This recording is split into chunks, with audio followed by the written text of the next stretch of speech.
জান্নাতে ঢুকতে পারবা। সুবহানাল্লাহ। এই জন্য মা বাবার খেদমত ছাড়া কোনো ব্যক্তি বড় হইতে পারবে না। এই জন্য মা বাবার দিকে তাকাইলে একটা কবুল হজের সওয়াব হয়। কত বড় ভাগ্যবান, এটাও আল্লাহর তৌফিক লাগে। আলহামদুলিল্লাহ, আমি আমার মা বাবা আমাকে আমি গর্ব করে বলতে পারি।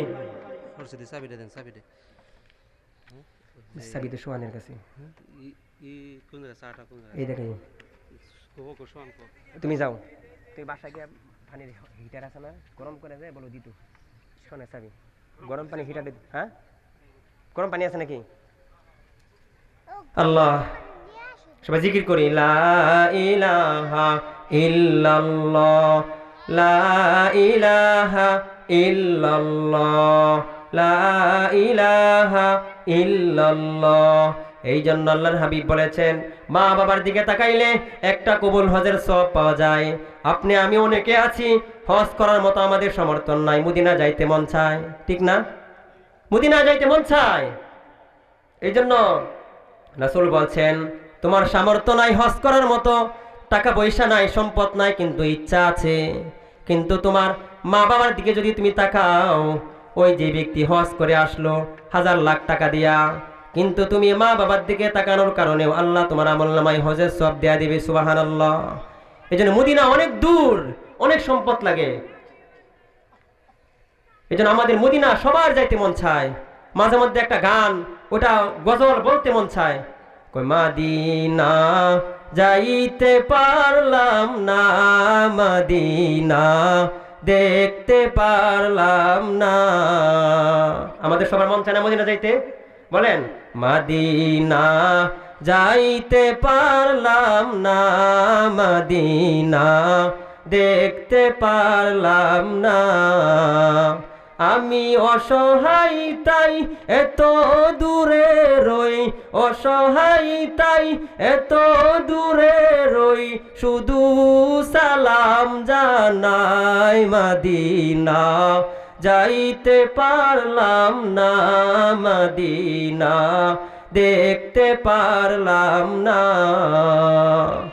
মদিনা নাম কত মধুর, মদিনা আর যে কত দূর।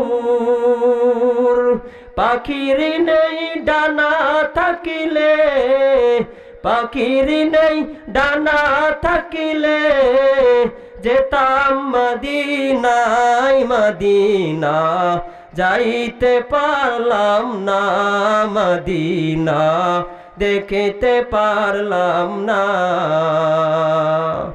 মদিনা নাম কত সুন্দর, মদিনা খেরেছে অন্তর। আমাদের অন্তর মদিনা খেরে নিছে না? আমাদের অন্তর সবসময় চায় যে আমরা মদিনায় যাই, সামর্থ্য নাই। মদিনা নাম কত সুন্দর, মদিনা খেরেছে অন্তর।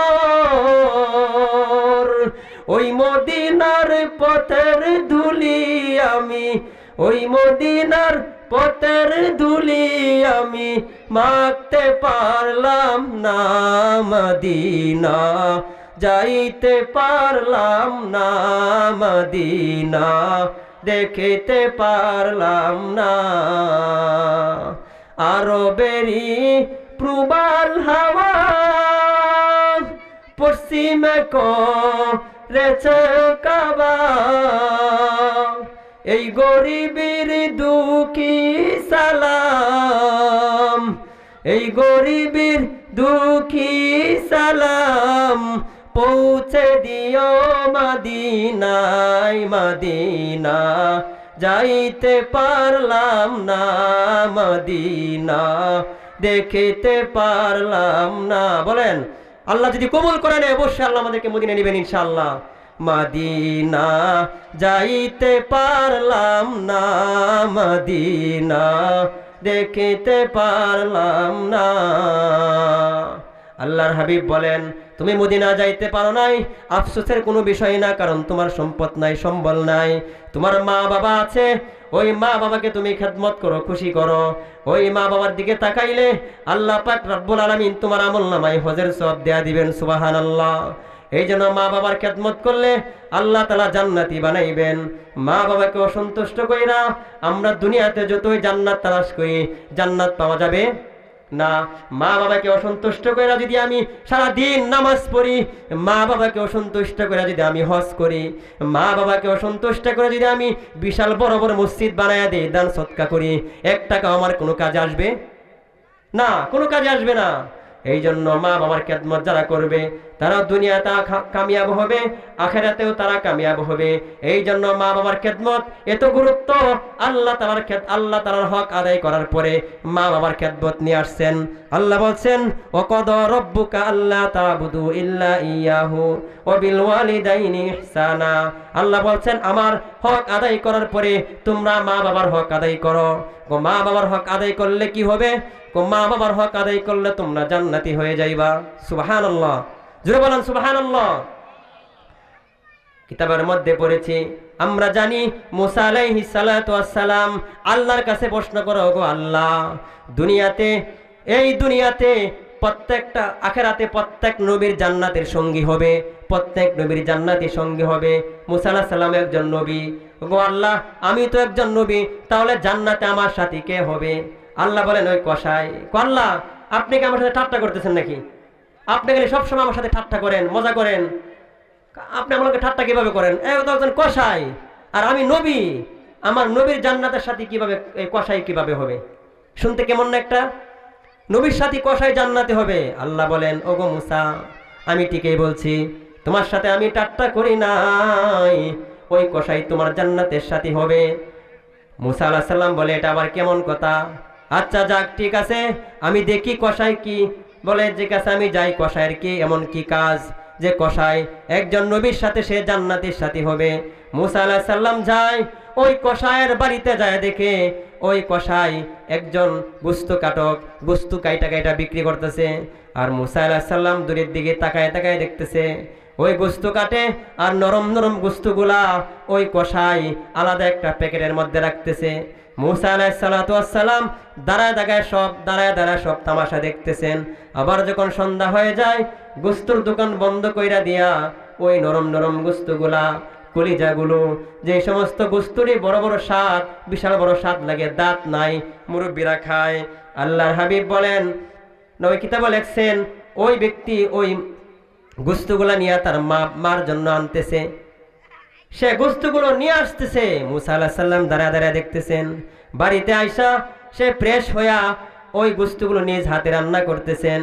রান্না কইরা মুসা আলাইহিস সালাম দেখে ওই কসাই ছোট বাচ্চাকে যেমন তার মা কোলে নিয়ে যেমন খাওয়াই, মা কন্দন করে, বাচ্চা কন্দন করে, এরপরেও মা ওই বাচ্চাকে কন্দন অবস্থায় আদর সোহাগ দিয়া তার বাচ্চাকে মা সন্তানের মধ্যে মুখের মধ্যে মা আদর সোহাগ দিয়া ওই বাচ্চার মুখের মধ্যে খাবার তুলে দেয়। মুসা আলাইহিস সালাম দেখে ওই কসাই তার বৃদ্ধ মাকে কোলে নিয়া নরম নরম গোস্তগুলা বাইসা হাতে টিপা তার মাকে খাওয়াইতেছে। আর তার মা বলে, ওগো আল্লাহ, দুনিয়াতে একজন মা তার বাচ্চাকে যেমন লালন পালন করে অনেক আদর সোহাগ যত্ন করে খাওয়ায়, আমিও যেমন আমার এই ছেলেকে ছোটকালে অনেক আদর সোহাগ করে খাবার খাইতে পারে নাই, তার মুখের মধ্যে খাবার তুলে দিছি, খাই নাই, আমি জোর করে অনেক ভালোবাসা অনেক কিছু বোঝায় তার মুখে আমি খাবার তুলে দিছি। ওগো আল্লাহ, ঠিক ওই ছোট বাচ্চার মতো আমার এই ছেলে আমাকে এভাবে খাওয়ায়, এইভাবে খাবার খাওয়ায়। আল্লাহ গো, আপনি তো প্রত্যেক মা বাবার দোয়া আপনি কবুল করেন। আমার ছেলে আমাকে যেভাবে খাওয়াইতেছে আল্লাহ, প্রত্যেক দিনই তো আমি এই দোয়া করি, প্রত্যেক দিনের মতো আমি এই দোয়া করতেছি, গো আল্লাহ, জমানার নবী হযরত মুসা আলাইহিস সালামের সাথে আমার এই সন্তানকে তুমি জান্নাতে জায়গা দেয়া দিও। বলেন সুবহানাল্লাহ। তার মা প্রতিদিন দোয়া করে, আল্লাহ, ছোট বাচ্চাকে তার মা যেভাবে ভালোবাসা কোলে নিয়া খাবার খাওয়ায়, আমার সন্তান এভাবে খাওয়ায়। তখন মুসা আলাইহিস সালাম বলেন, ওগো কসাই ভাই, বাস আমার বোঝ হয়ে গেছে, তুমি যে কেন জান্নাতে আমার সাথী হইবা আমার বোঝ হয়ে গেছে। আল্লাহ আমাকে বলছে তুমি জান্নাতে আমার সাথী হইবা। এটাই হলো জান্নাতে সাথী হওয়ার কারণ। আল্লাহর হাবিব বলেন, এই যে দেখেন, ওই যে মুসা আলাইহিস সালাম মার খেদমত করার কারণে জান্নাতে সাথী হয়েছে। আর আমাদের মা বাবা যখন বৃদ্ধ হয়ে যায়, ওই মা বাবাকে লালন পালন করতে আমাদের মাথার মধ্যে আসমান ভেঙে পড়ে না? অনেক মা বাবাকে সন্তান প্রহার করে, সন্তান লাঠি দিয়ে মারে, নিজের চোখে দেখছি সন্তান তার মাকে প্রহার করে। কত মা বাবা আয়সা অনেক সময় কান্নাকাটি করে বলে যে তার বউয়ের জন্য দামি দামি ফল নিয়ে আসে, সন্তানের জন্য ফল নিয়ে আসে, হ্যাঁ, কিন্তু তার মাকে একটা ফল হাতে তুলে দেয় না। কি বলে নাই আমাদের সমাজে অনেক আছে। বৃদ্ধাশ্রমে দেখা যায়, বৃদ্ধাশ্রমে গেলে দেখা যায় কোন আলেমের মা বৃদ্ধাশ্রমে যায় না। যেই মা তার সন্তানকে কোরআন শিক্ষা দিছে, যেই মা বাবা তার সন্তানকে কোরআন শিক্ষা দিছে, দিনের বুঝ দিছে, ওই সন্তান তার মা বাবাকে বৃদ্ধাশ্রমে দেয় না। যেই বাবা তার সন্তানকে বিশাল বড় বড় ডাক্তার বানাইছে, ইঞ্জিনিয়ার বানাইছে, প্রফেসর বানাইছে, যে মা বাবা সন্তানকে বিশাল বিশাল বড় অট্টালিকা ঢাকা শহরে বানায় দিছে, বৃদ্ধাশ্রমে যায় দেখেন ওই বিশাল বড় অট্টালিকার মালিকের মা বৃদ্ধাশ্রমে আছে নাই? আছে। আমাদের এক মুরব্বী বলছে বৃদ্ধাশ্রমে যায়, বৃদ্ধাশ্রমে যাওয়ার পরে একজন বৃদ্ধাশ্রমী একজন মাকে প্রশ্ন করেন, তোমার কি সন্তান নাই? আমার সন্তান আছে। তারা বিভিন্ন জায়গায় প্লট নিয়ে তারা আছে বিভিন্ন জায়গায়, কিন্তু আমাকে তারা জায়গা দেয় না, আমাকে তারা জায়গা দেয় না, যারা খাবার দেয় না। কত বড় বড় কোটিপতি। দেখেন ওই মা বলতেছে, আমি সন্তানদেরকে কোটিপতি বানিয়ে দিছি, আমার কারণে তারা ঢাকা বিশাল বড় বড় প্লট নিয়ে থাকে, কিন্তু আমার ওই প্লটের মধ্যে একটা রুম আমার জন্য নাই, যেখানে আমি একটু শুয়ে আরাম করব, বিশ্রাম করব। হুজুর বলে, আচ্ছা তাহলে আপনি কি আপনার এই সন্তানের জন্য বদদুয়া করেন না, যেন আপনার সন্তান মারা যায়? বদদুয়া করেন না আপনি? কই না, আমি বদদুয়া করি না। মাই বলে, আমার মন চায় আমার সন্তান দুনিয়াতে বেঁচে থাকুক, সে আরামে শান্তিতে থাকুক, আমি কষ্টে আছি তাও আমার কোনো সমস্যা নাই। কি মা চায় না? মা কি জীবনে চায় যে সন্তান মারা যাক? বলে, আমি যখন মারা যাব কমাস কম তো আমার সন্তান আমার লাশটা নেওয়ার জন্য আসবে, লাশটা দাফন করবে, তখন তো হয়তো মনে মনে এক ফোঁটা চোখের পানি আমার জন্য তার চোখ থেকে পানি পড়বে। এই যে এটা মার খেদমত, মার হক। এই জন্য বলা হয়েছে দুই প্রকার হক, একটা হলো হুকুকুল্লাহ আর একটা হুকুকুল ইবাদ। এই জন্য হুকুকুল্লাহ আল্লাহ তাআলার হক, নামাজ না পড়া, নামাজ পড়া, রোজা রাখা, হজ করা, যাকাত দেওয়া, এটা কার হক বলেন? কার হক? আল্লাহর হক। কার হক এটা? আল্লাহর হক। নামাজ না পড়লে, রোজা না রাখলে, যাকাত না দিলে, হজ ফরজ হওয়ার পরে হজ না করলে জান্নাতে যাওয়ার কোনো রাস্তা নাই। হ্যাঁ, এটা আল্লাহর হক। আল্লাহ যদি চায় তাকে মাফ করতে পারেন, এটা আল্লাহর ইচ্ছা। হুকুকুল ইবাদ যেটা বান্দার হক, এটা আল্লাহ তাআলা কখনো মাফ করবে না। আপনি মা বাবাকে কষ্ট দিয়া যাই নামাজে বৈশা যতই কন্দন করি, মা বাবাকে অসন্তুষ্ট কইরা যাই নামাজে বৈশা যদি আমি চোখ দিয়া কানতে কানতে যদি রক্ত বাইর হয়ে যায়, এরপরে আল্লাহ তাআলা মাফ করবে না।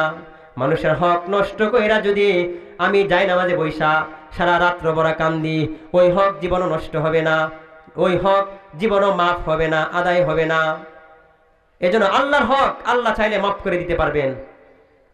এই জন্য বান্দার হক কখনো আল্লাহ মাফ করবে না। মা বাবাকে আমরা যতই যদি কষ্ট দিই, কষ্ট দেওয়া যদি আমরা যতই মাফ চাই আল্লাহর কাছে, আল্লাহ মাফ করবে না। এটা বান্দার হক। বান্দার হক আল্লাহ তাআলা কখনো মাফ করে না। চলার পথে রাস্তাঘাটে আমরা কত হক নষ্ট করি বান্দার। রাস্তা দেয়া যায়, বড়ই বিক্রি করে একজনের কাছ থেকে একটা বড়ই খেয়ে ফেললাম না বইলা, ওই বান্দার হক নষ্ট করলাম। এমন আমাদের হয় না? বাদাম বিক্রি করে বাদাম একটা টাইনা বাদাম ছিলা খেয়ে ফেললাম, আর একটা বাদামই তো, এটা আবার কি? এটাই হলো তার হক। আমি বাদাম খেয়ে ফেললাম, ওই তার হক আমি নষ্ট করলাম, সে আমাকে কিয়ামতের দিন ধরবে। আল্লাহর হাবিব সাহাবাদেরকে এভাবে বৈশা একবার বলতেছে, ওগো সাহাবায়ে কেরাম, ওগো সাহাবায়ে কেরাম, বলো তো কোন ব্যক্তি গরিব আর কোন ব্যক্তি ধনী? সাহাবায়ে কেরাম বলো, ওগো আল্লাহর নবী, যার টাকা পয়সা নাই সেই তো মনে গরিব, সেই অসহায়। আল্লাহ হাবিব বলেন, না, অনেক মানুষ মরার পরে হজের সওয়াব নিয়ে সে কবরে যাবে। লাখ লাখ টাকা দিয়া মসজিদ বানাইছে, ওই মসজিদ বানানোর সওয়াব নিয়ে সে কবরে যাবে।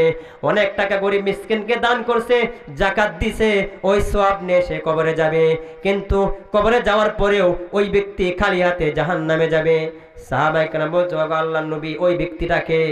ওইটা এমন ব্যক্তি সে যখন জান্নাতের উপযুক্ত হয়ে যাবে বলবে আব্দুর রহমান, ওগো আব্দুর রহিম, ওগো আব্দুল করিম, তুমি তো অনেক নেক আমল দুনিয়াতে করছো, যাও তোমার আমলনামায় জান্নাতের সার্টিফিকেট পেয়ে গেছো, তুমি জান্নাতে চলে যাও। ওই ব্যক্তি যখন জান্নাতে যাবে, ওই যে দুনিয়াতে একটা বাদাম খাইছিলাম, ওই বাদামওয়ালা তার সামনে গিয়ে দাঁড়াইবো, ওগো আল্লাহ, আপনি তাকে জান্নাত দিছেন, সে কিন্তু দুনিয়াতে আমার হক খাইছে, আমি বাদাম বিক্রি করছিলাম, ওই আমার কাছ থেকে একটা বাদাম নিয়ে সে খেয়ে ফেলছে। আমার শশা ক্ষেত ছিল চোখের মধ্যে, সে আমার ক্ষেতের পাশ দিয়ে গেছিল, সে একটা শশা সে ছিঁড়ে খেয়ে ফেলছে। আমরা খাই না এভাবে? খাই নাকি? খাই। একটা গাছের ডাল ভেঙে পড়েছে, ওই গাছের ডাল সে আমার গাছের ডালটা নিয়ে সে বাড়িতে রান্না করে খাইছে। অনেক মা বোন আছে অন্যের গাছ থেকে নিয়ে লাকড়ি যখন পরে, আমি দেখছি তুফানের সময় অন্যের গাছের ডাল ভেঙে পড়ছে, অনেক মহিলারা দেখছে ওই গাছের ডাল নিয়ে আসে রান্না করে না? করে। আল্লাহর নবী বলেন, ওই ব্যক্তিকে যখন জান্নাত দেয়া দিবে, ওই সমস্ত ব্যক্তি গিয়ে দাঁড়াবে, ওগো আল্লাহ, সে আমার ক্ষেতের কাছ থেকে একটা শশা আমাকে না বইলে খাইছিল, সে আমার বাদাম বিক্রি করছিলাম, ওই আমার কাছ থেকে একটা বাদাম খাইছিল, বড়ই বিক্রি করছিলাম, আমার কাছ থেকে নিয়ে না বইলা একটা বড়ই সে খেয়ে ফেলছিল, আমার গাছের নিচে তুফানে আম পড়ছিল, সে একটা আম ঠুকাই নিয়ে খাই লাইছিল, বড়ই পড়ছিল, আমার গাছ থেকে বড়ই নিয়ে খেয়ে ফেলছিল না বইলা, সে আমার সম্পদ আমার কাছে না বইলা জোরপূর্বক ভাবে, আমি বড় ছোট ভাই ছিলাম, সে আমার বড় ভাই ছিল, আমার সম্পদ সে বুক করে খাইছিল, খায় না? খায়। আমার পাশে জমিন ছিল, সে ক্ষেতের আল কাইটা, এভাবে লোক তার সামনে দাঁড়াইবে, আইল কাইটা, সে আমার সম্পদ আমার জমিনটা সে ছোট বানাইছে, আমার দুনিয়াতে আমার শক্তি কম ছিল, আমার মানুষ কম ছিল, তার মানুষ বেশি ছিল, তার জোর ছিল, আল্লাহ আপনি তাকে জান্নাত দিছেন, আপনি আমার এই বিনিময়টা আগে দেন, তারপরে আপনি তাকে জান্নাত দেন। আল্লাহ বলবেন, ঠিক আছে, তুমি যে হজ করছিলা, ওই হজের সওয়াবটা তুমি তাকে দেয়া দেও। সওয়াব কমলো না কমছে? বাড়ছে। কমছে না? একটু সামনে যাবে, আরেক ব্যক্তি দাঁড়াবে, সে বলবে যে শশা খাইছিলা, কোথাও তোমার নামাজের সওয়াব দেয়া দেও। এইভাবে সওয়াব আস্তে আস্তে কমতে থাকবে, কমতে কমতে সে খালি হাত হয়ে যাবে। তারপরে সে কি খালি হাতে কোথায় যাবে? জাহান্নামে যাবে। এজন্য বান্দার হক, আমাদের মেহমান চলে আসছে, বলেন নারায়ে তাকবীর, নারায়ে তাকবীর, আল্লাহু আকবার। আমাদের মেহমান চলে আসছে, এখন আমাদের বয়ান শুরু হবে ইনশাআল্লাহ। এজন্য বান্দার হক আমরা যেন কোনোভাবে নষ্ট না করি, কারো কাছ থেকে যেন একটা ফল না খাই। ইব্রাহিম ইবনে আদম রহমতুল্লাহি আলাইহি, উনি একটা খেজুর ভুলে খেয়ে ফেলছিল, খেজুর। উনি বলকসার বাদশা ছিল, উনি একবার নরম বিছানায় ঘুমায়, নরম বিছানায় বাদশা, উপরে দুই ফেরেশতা আসছে, ফেরেশতা আয়েশা বলা বলি করতেছে, ওগো বাদশা, এখানে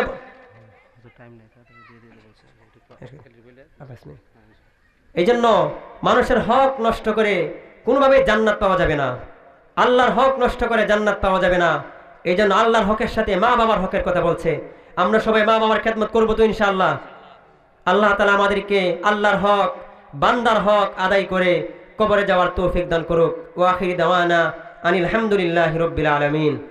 আমরা সবাই মনোযোগ সহকারে বয়ান শুনবো ইনশাআল্লাহ। বয়ানের একটা আদব আছে, আমরা জানি ফুটবল খেলার একটা আদব আছে। ফুটবল খেলায় যখন যায়, কোনো ফুটবল খেলার সাথে বেয়াদবি করে, ওই বেয়াদবি করার কারণে লাল কার্ড দেখায় তাকে খেলা থেকে বহিষ্কার করে দেয়, ঠিক না? এটা একটা নেককার মজলিস, দিনী মজলিস, এটার একটা আদব আছে। আদবের সাথে বসা, হুজুর যে সমস্ত কথা বলে হুজুরের দিকে মন দিয়ে শোনা। এজন্য আদবের সাথে বসলে আল্লাহ তাআলা মাহফিল থেকে তাকে নেওয়ার মতো কিছু দিবেন। আর যদি বেয়াদবের সাথে বসি, অন্যদিকে আমরা তাকায় থাকি, যিনি বক্তা কথা বলবে তার মুখ দিয়েও সঠিক কথা বের হবে না, আমাদের কোনো কাজে আসবে না। এই জন্য বড়রা বলছেন, বেয়াদবে মাহরুমে গাস্তাজ ফজলেরফ, যারা বেয়াদব হয় তাদেরকে আল্লাহ তাআলা সকল প্রকার নিয়ামত থেকে বঞ্চিত রাখে। এই জন্য আল্লাহ তাআলা আমাদেরকে আদবের সাথে হুজুরের কথা